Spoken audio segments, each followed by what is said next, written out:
जय हिंद दोस्तों, रक्षित खन्ना के चैनल में आपका स्वागत है। दोस्तों कैसे हैं आप? उम्मीद करता हूं कि आप अच्छे होंगे। दोस्तों आज के इस वीडियो में मैं आपके लिए एक जबरदस्त जानकारी, एक नई जानकारी लेकर आया हूं 8वें वेतन आयोग पर।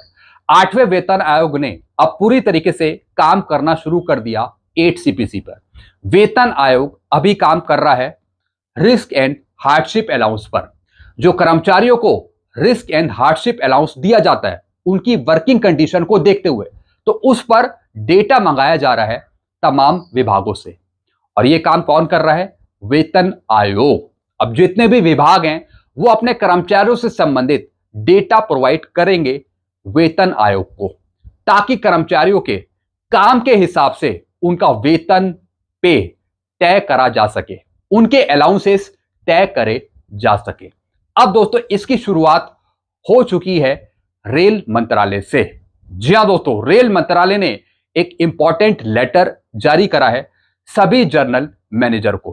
अब दोस्तों क्या है पूरा लेटर, इसकी जानकारी मैं आपको आगे दूंगा। यानी वेतन आयोग ने काम करना शुरू किया है रिस्क एंड हार्डशिप अलाउंस पे। अब दोस्तों रिस्क एंड हार्डशिप अलाउंस सिर्फ रेलवे के कर्मचारियों को ही नहीं मिलता, जो हमारे जवान जेसीयू हैं उनको भी मिलिट्री सर्विस पे दी जाती है। मिलिट्री सर्विस पे बढ़ाने की जो सिफारिश है वो कौन करेगा? रक्षा मंत्रालय। जो डेटा है वो कौन देगा? रक्षा मंत्रालय वेतन आयोग को। तभी वेतन आयोग मिलिट्री सर्विस पे बढ़ाने की सिफारिश कर सकता है, रिपोर्ट तैयार कर सकता है। तो इसकी भी जानकारी मैं आपको दूंगा। तो दोस्तों सारी जानकारियां मैं आपको देने वाला हूं इन लेटरों के बारे में। सारी जानकारी मैं आपको दूंगा। जवान जेसीओ की मिलिट्री सर्विस पे के बारे में भी बात करेंगे। सारी जानकारी बिल्कुल नई जानकारी है जो मैं आपको देने वाला हूं, इसलिए वीडियो को आप शुरू से लेकर आखिर तक देखिएगा। जानकारियों में आगे बढ़ने से पहले एक छोटी सी अपील मैं आपसे करूंगा, और अपील है चैनल सब्सक्राइब की। अगर आप कंटिन्यू मेरे वीडियो देख रहे हैं, अगर आपने अभी तक चैनल को सब्सक्राइब नहीं किया, ऐसे कितने हैं? 30% पेंशनर्स हैं, कर्मचारी हैं, तो आप सबसे पहले चैनल को सब्सक्राइब कर लीजिएगा, ताकि आपको सही जानकारियां, ऑथेंटिक जानकारियां आपको तुरंत मिल सके। लास्ट में वीडियो देखने के बाद वीडियो को शेयर, लाइक और हाइप भी कर दीजिएगा। चलते हैं दोस्तों जानकारियों में आगे बढ़ते हैं। जैसे मैंने आपको बताया, वेतन आयोग ने काम करना शुरू कर दिया है। सबसे पहले वेतन आयोग कर्मचारियों के वर्किंग कंडीशन को देख रहा है कि कर्मचारियों का एक्चुअली काम क्या है, किस बेस पर वो काम कर रहे हैं, क्या काम करते वक्त उनको कोई जोखिम है, कोई परेशानी है, ये भी वेतन आयोग देख रहा है।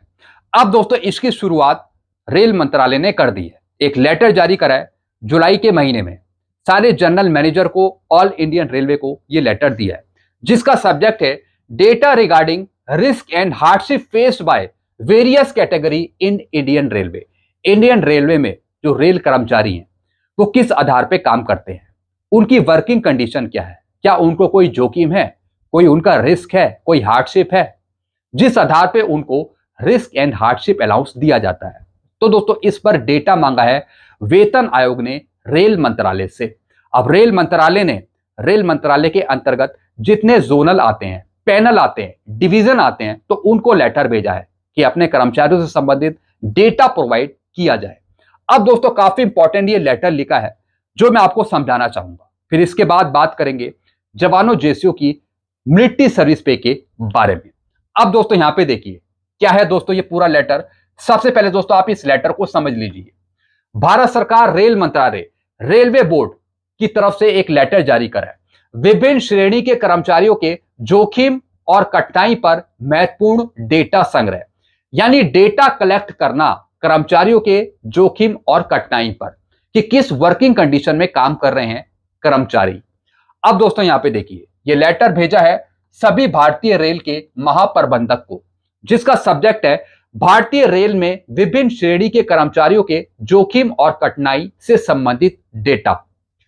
8वां केंद्रीय वेतन आयोग विभिन्न श्रेणी के कर्मचारियों कैलेंडर वर्ष 24-25 के दौरान की कार्य स्थितियों की जांच कर रहा है, ताकि ड्यूटी के दौरान होने वाले जोखिम और कठिनाइयों का मूल्यांकन किया जा सके और आवश्यक सिफारिशें तैयार की जा सके। जी हां दोस्तों, कैलेंडर वर्ष फाइनेंशियल ईयर 24-25 के दौरान किस तरीके से रेल के कर्मचारी काम करते थे, क्या काम के वक्त कोई जोखिम या फिर कोई कठिनाई होती थी, तो दोस्तों उससे संबंधित डेटा दिया जाए वेतन आयोग को, ताकि वेतन आयोग उसका मूल्यांकन कर सके और फिर वो अपनी सिफारिशें दे सके अलाउंसेस बढ़ाने की। स्टाफ डेटा संबंधित विभिन्न श्रेणियों के जोखिम का मात्रात्मक आकलन करने के लिए, जैसे कि ड्यूटी के दौरान दुर्घटनाएं। जी हां दोस्तों, रेल के कर्मचारियों के साथ बहुत सी दुर्घटनाएं होती हैं, बहुत सी प्रॉब्लम होती है, जैसे कि मौत के मामले, कुछ की डेथ हो जाती है, गंभीर चोट लग जाती है, किसी का हाथ कट गया, पैर कट गया, कोई पटरी के बीच में कोई ट्रेन आ गई, मतलब बहुत सी प्रॉब्लम्स हैं। तो इससे संबंधित डेटा प्रोवाइड करना। ये आंकड़े निर्धारित परफॉर्मा में कैलेंडर वर्ष 24-25 के लिए भरकर भेजेंगे। सुविधा हेतु एक गूगल फॉर्म भी तैयार करा गया है। जी हां दोस्तों एक फॉर्म तैयार करा गया है। इस लिंक पर एक फॉर्म है, गूगल फॉर्म। ये भरना है, डिटेल मेंशन करनी है और सबमिट कर देना है। और दोस्तों ये फॉर्म भेजना है, कब तक भेजना है? 17 जुलाई 2026 तक। हार्ड कॉपी में भी ये इंफॉर्मेशन देनी है। सभी जोनल रेलों को सलाह दी जाती है कि वे अपने अपने जोन से संबंधित समेकित डेटा निर्धारित प्रारूप में उपयुक्त गूगल फॉर्म के साथ माध्यम से प्रेषित करें। स्वीकृत हार्ड कॉपी के साथ 17 जुलाई तक दोस्तों ये डेटा भेजना है। जी हां दोस्तों, अब दोस्तों जो भी ये डेटा है जो भेजा जाएगा, ये बिल्कुल सही डेटा भेजा जाएगा। आपके द्वारा भेजा गया सही और समय पर डेटा 8वें वेतन आयोग की सिफारिशों में महत्वपूर्ण भूमिका निभाएगा। जी हां दोस्तों, अब दोस्तों रेलवे जोनल को, जो रेल मंत्रालय है, उनको यह सलाह दी जाती है कि अपने रेलवे के कर्मचारियों से संबंधित डेटा को सही तरीके से भेजा जाए, ताकि फिर सही तरीके से सिफारिशें तैयार करी जा सके रिस्क एंड हार्डशिप अलाउंस पर। अब दोस्तों इसी से संबंधित कुछ और जानकारी अभी मैं आपको देना चाहूंगा, क्योंकि वेतन आयोग अब एक्शन मोड पर है, काम करना शुरू कर दिया है। जिस तरीके से रेल मंत्रालय रेलवे के कर्मचारियों से संबंधित डेटा प्रोवाइड कराएगा रिस्क एंड हार्डशिप अलाउंस पर, ठीक उसी तरीके से जो रक्षा मंत्रालय है उनको भी डेटा प्रोवाइड करना चाहिए जवानों जीएसयू से संबंधित वेतन आयोग को। बताना चाहिए रक्षा मंत्रालय को कि किसका रिस्क सबसे ज्यादा है, किसको मिलिट्री सर्विस पे ज्यादा मिलनी चाहिए। अब दोस्तों रक्षा मंत्रालय तो अधिकारियों को, एमएनएस को ज्यादा मिलिट्री सर्विस पे दे रहा है, क्योंकि रक्षा मंत्रालय को लगता है कि सबसे ज्यादा रिस्क एमएनएस या फिर अधिकारियों का है, जवानों जेसीओ का इतना रिस्क नहीं है, इस वजह से उनको कम मिलिट्री सर्विस पे मिल रही है। लेकिन रक्षा मंत्रालय को यह बात समझानी पड़ेगी कि सबसे ज्यादा रिस्क हमारे जवानों जेसीओ का है, तो इस वजह से मिलिट्री सर्विस पे रिस्क अलाउंस सबसे ज्यादा जवानों जेसीओ को मिलना चाहिए। तो दोस्तों ये सारा डेटा रक्षा मंत्रालय को देना पड़ेगा वेतन आयोग को, तभी वेतन आयोग मिलिट्री सर्विस बढ़ाने की सिफारिश रख पाएगा। अब दोस्तों एक और रिपोर्ट है जो मैं आपको समझाऊंगा। 8th पे कमीशन की नई तैयारी, सैलरी बढ़ाने से पहले कौन सी हकीकत देखेगा आयोग, क्या है पूरा प्लान? जी हां दोस्तों, सैलरी और पेंशन बढ़ाने से पहले वेतन आयोग कर्मचारियों की वर्किंग कंडीशन को देख रहा है कि किस तरीके से कर्मचारी काम कर रहे हैं। और जैसा मैंने आपको बताया, वेतन आयोग इस टाइम एक्शन मोड पे है। रिस्क एंड हार्डशिप अलाउंस से जुड़े चीजों को वेतन आयोग देख रहा है, जो कर्मचारियों को दिए जाते हैं उनकी वर्किंग कंडीशन को देखते हुए। अब दोस्तों यहां पे देखिए, 8वां वेतन आयोग राज्यों में वेतन संशोधन पर कर रहा है चर्चा। आयोग भारतीय रेलवे के कामकाज और कर्मचारियों की स्थिति देखेगा। रेलवे कर्मचारियों की कठिन कार्य परिस्थितियों का आकलन किया जाएगा और उसके आधार पे पे structure, salary structure, allowance structure बनाया जाएगा। अब दोस्तों देखिए आगे क्या लिखा है। आखिर क्या समझना चाहता है 8वां वेतन आयोग? जी हां दोस्तों, वेतन आयोग क्या समझना चाहता है, क्या चीजों का वो आकलन करना चाहता है? आयोग का मकसद सिर्फ रेलवे का काम देखना नहीं है, बल्कि यह समझना है कि अलग अलग विभागों के कर्मचारी किन जोखिम, चुनौतियों और कठिन परिस्थितियों में काम करते हैं। इससे वेतन संशोधन के दौरान कर्मचारियों की जिम्मेदारियों और कार्य परिस्थितियों का बेहतर आकलन किया जा सकेगा। जी हां दोस्तों, और दोस्तों ये बात 8 सीपीसी के टर्म ऑफ रेफरेंस में भी लिखी है कि कर्मचारियों के काम को देखते हुए, उनकी परिस्थितियों को देखने के बाद सिफारिशें तैयार करना। जी हां दोस्तों, उनके काम को देखते हुए, उनकी परिस्थितियों को देखते हुए 8 सीपीसी की सिफारिशें तैयार करना। यह बात टर्म ऑफ रेफरेंस में लिखी है, जो सरकार ने दिया है टर्म ऑफ रेफरेंस। तो दोस्तों इन सब चीजों को देखा जाएगा, तब सिफारिशें बनाई जाएगी 8 सीपीसी की। तो दोस्तों आपकी पे, पेंशन, सैलरी तो बढ़ेगी, सब कुछ बढ़ेगा, लेकिन साथ ही साथ जो कर्मचारियों की वर्किंग कंडीशन है, किस आधार पे उनको जोखिम भत्ता दिया जाता है, उनकी कठिन परिस्थिति क्या है, उसके आधार पे दोस्तों फिर पे स्ट्रक्चर भी बनाया जाएगा। उस हिसाब से उनके रिस्क अलाउंस को भी बढ़ाया जाएगा। दोस्तों एक नई चीज थी जिसकी जानकारी मैंने आपको दी है।